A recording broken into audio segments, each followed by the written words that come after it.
करेंगे उस विधानसभा की जहां समाजवादी का गढ़ रहती है और यहां से मुलायम सिंह के परिवार का भी पूरा इंटरफेयर रहता है। यहां तक कि जो सांसद पूर्व में रहे हैं धर्मेंद्र जी, वो भी। इसके अलावा अभी बीच में भी काफ़ी चर्चाएं चली कि यहाँ से अखिलेश जी लड़ेंगे या शिवपाल जी, लेकिन बाद में आखिर में राष्ट्रीय अध्यक्ष जी ने श्री राम खिलाड़ी जी को ही सपा से प्रत्याशी घोषित किया है। हमारे बीच में है ना, उनका कोई परिचय देने का जिक्र है ना कुछ, अपने आप में एक हस्ती है, अपने आप में एक सामने देखा जा सकता है और हमारे सामने खड़े हुए भी हैं। बहुत बहुत स्वागत है विधायक जी आपका। शुक्रिया। और आप जिस तरीके से इस समय चुनाव में उतरे हैं, काफ़ी अटकलें रहीं, काफ़ी कुछ रहा, लेकिन आपने अपना हिसाब बनाकर जिस तरीके से भी आपने टिकट हासिल किया है, तो आप किसके लिए इसका श्रेय दें? ये मैं गुन्नौर की जनता का जो मुझे प्यार मिला है, गुन्नौर की जनता का श्रेय है, माननीय राष्ट्रीय अध्यक्ष अखिलेश यादव जी का श्रेय है, और उसके बाद मेरे सांसद धर्मेंद्र यादव जी का पूरा सहयोग रहा है मेरे लिए, और माननीय प्रोफेसर रामगोपाल यादव का भी सहयोग रहा है। अच्छा विधायक जी, क्या क्या मुद्दे रहेंगे, किस मुद्दों से आप जनता के बीच में जा रहे हैं और क्या मुद्दे हैं जिनको आप जनता को दे पाएंगे? हम जनता के बीच में 17 से 22 तक जो भारतीय जनता पार्टी की सरकार उत्तर प्रदेश में चली है, और गुन्नौर के विधानसभा क्षेत्र में यहाँ से जो इस समय विधायक हैं, इन्होंने जो जनता के बीच में न जनता से न मिल लाना, जनता की बात को सुनना, जनता सड़क पर बैठे बैठे पूरे दिन पड़ी रहती थी और अपने घर वापस चली जाती थी, तो जनता बहुत दुखी थी, जनता को बहुत कष्ट था, और मुद्दों को लेकर जनता के बीच में जा रहे हैं। और जनता इसलिए हमें याद कर रही है कि हमारे दरवाजे जनता के लिए 24 घंटे खुले रहते हैं, और मेरा मोबाइल फ़ोन कभी भी बंद नहीं रहता। जब जनता आके 2 बजे फ़ोन कराए, 1 बजे फ़ोन कराए, तत्काल मेरा फ़ोन उठता है। एक मुद्दे ये हैं, और मुद्दे ये हैं कि जनता के लिए जब हम समाजवादी पार्टी की सरकार बनेगी, तो जितना भी 5 साल में जो काम नहीं हुआ, अधूरा रह गया था, वो काम हम पूरा करेंगे। और जिस तरीके से विधायकी देखा जा रहा है, और भाजपा पूरी तरीके से जगह जगह पूरा ये कह रही है कि हम पूर्ण बहुमत के साथ आएंगे, लेकिन वहीं आपके जो दावे हैं वो उस पर क्या नज़र रहेगी जनता की? देखिए, भारतीय जनता पार्टी के नेता हैं, वो झूठ के अलावा और कोई काम उन पर आता नहीं है। झूठ बोलते हैं कि 350 पार, 350 पार, और जनता गांव में उन्हें घुसने दे रही, तो किससे पार करेंगे? आप इतने बड़े बड़े नेताओं को जनता में घुसने, एक अमित शाह को देख लीजिए, घर घर ठोकरें खा रहे हैं और जनता उनके सुनने के लिए तैयार नहीं है। इसमें स्मृति ईरानी को कोई घुसने नहीं दे रहा।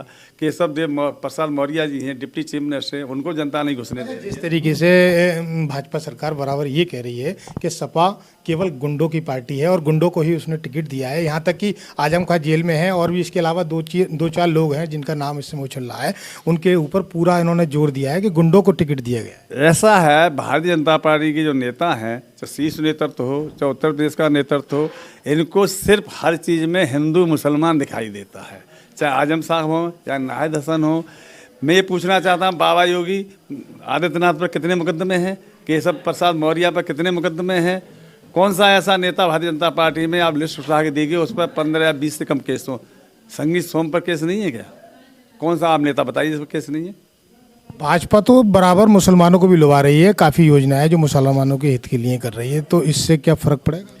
देखिए, चुनाव में कोई फर्क नहीं पड़ेगा। चुनाव उत्तर प्रदेश की जनता विकास चाहती है, और ये आप भी गुन्नौर में देख लीजिए, जो हवा चल रही है गुन्नौर के अंदर, कि भारतीय जनता पार्टी के प्रत्याशी को जनता गांव में न घुसने दे रही है, न उनके साथ कोई घूमने मिल रहा है। सिर्फ चंद जो उनके दलाल थे वही उनके साथ घूम रहे हैं, बाकी जनता उन्हें गांव में घुसने नहीं दे रही।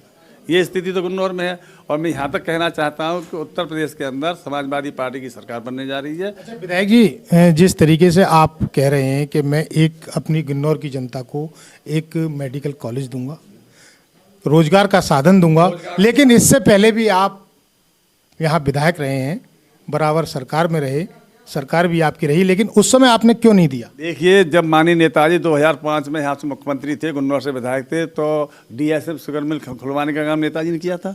उससे काफ़ी लोगों को रोजगार मिला, किसान खुशहाल हुआ, उनके लिए गन्ने की फसल, यहाँ गन्ना होता ही नहीं था, आज गन्ना इतना हो रहा है कि दूसरी फसल ही पैदा नहीं हो रही, सब गन्ना ही गन्ना है। तो किसान के लिए ATM कार्ड के बराबर एक ट्रॉली गन्ना 30,000 35,000 में बिक जाता है। और हम इसलिए चाह रहे हैं कि गन्ने का प्लांट लग गया तो एक दूध का प्लांट लग जाएगा, तो यहाँ से श्वेत क्रांति की स्थापना हो जाएगी गुन्नौर के लिए। किसान जो दूध बेचेंगे, अपना काम करेंगे, उन्हें लाभ मिलेगा। अगर जनता आपको चुनती है तो इस बार क्या दे पाएंगे आप जनता के? हम जनता के लिए जितनी हमारी सामर्थ्य होगी उतना जनता के लिए हम देंगे, और हमने दिया है। जब हम विधायक थे तो जिला पंचायत अध्यक्ष प्रीति यादव से गुन्नौर विधानसभा क्षेत्र के अंदर कोई ऐसा गांव नहीं बचा था जिसमें 50 लाख या 60 लाख से विकास कार्य नहीं किया गया हो। और गुन्नौर विधानसभा क्षेत्र की जितनी भी सड़कें थी सबको चौड़ीकरण का काम समाजवादी पार्टी सरकार में हुआ था।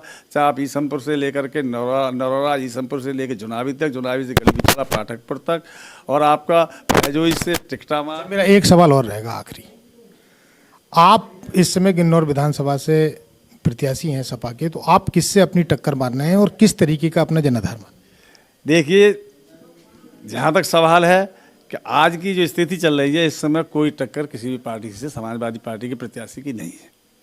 जनता इस समय साइकिल चुनाव चिन्ह देख रही है और माननीय राष्ट्रीय अध्यक्ष अखिलेश यादव जी को मुख्यमंत्री बनाना देख रही है। बाकी इसके अलावा जनता कुछ नहीं देख रही। देखिए, ये थे पूर्व विधायक और मौजूदा प्रत्याशी हैं किन्नौर विधानसभा 111 से, और जिस तरीके से इन्होंने वादे किए हैं, अब देखते हैं कि जनता कितना इनको चुनती है और किस तरीके से इनको विधानसभा में बिठाती है।